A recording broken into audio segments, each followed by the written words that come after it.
Halo, apa kabar?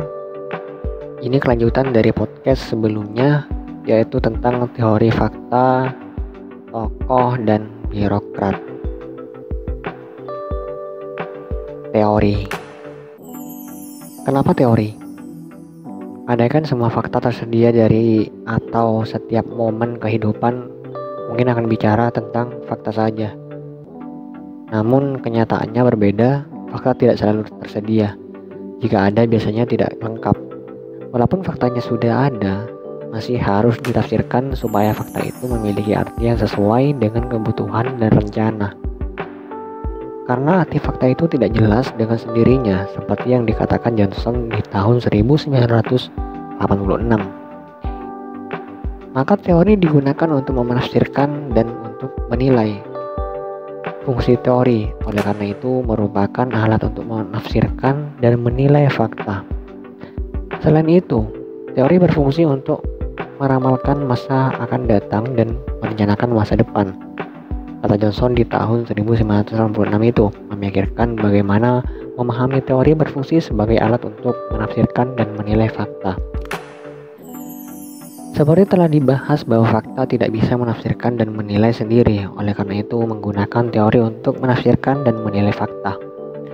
Misalkan ketika kita dihadapkan pada fakta bahwa contoh kenapa banyak pedagang kaki lima menempati trotoar di persimpangan jalan utama yang dipadati berbagai kota besar. Kenyataannya pedagang menggunakan teori.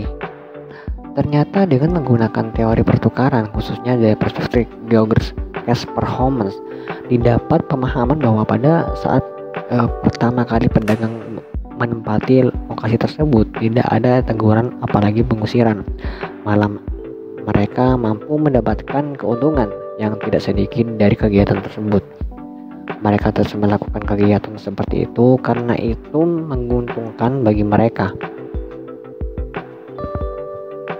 Interpretasi tersebut dituntun oleh pemahaman teori pertukaran Homans, khusus proposisi sukses, yaitu dalam setiap tindakan semakin sering tindakan tertentu mendapatkan ganjaran atau hadiah, semakin besar pula orang melakukan tindakan itu.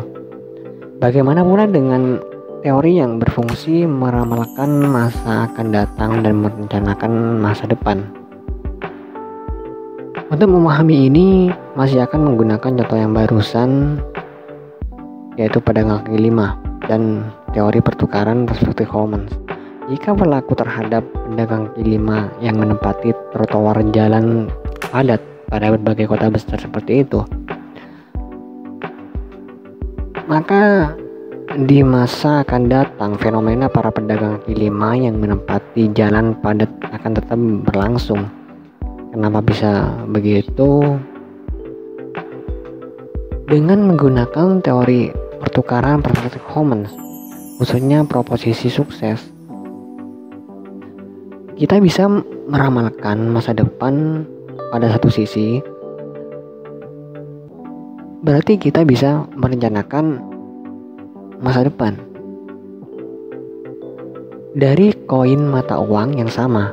Itu berarti jika kita ingin membuat kebijakan tentang penataan pedagang kaki lima di kota besar berdasarkan teori Homans, maka setiap ada pedagang kaki lima yang baru menempati suatu ruang trotoar di jalan utama, maka pemerintah kota harus melarang kegiatan tersebut. Dengan demikian, pemerintah kota harus selalu melakukan pembersihan terhadap semua aktivitas pedagang kaki lima yang menempati ruang publik yang dilarang untuk dijadikan tempat mereka berdagang. Misalnya begitu. Mungkin itu saja ya. Terima kasih dan sampai jumpa kembali. Lalu kemudian bye.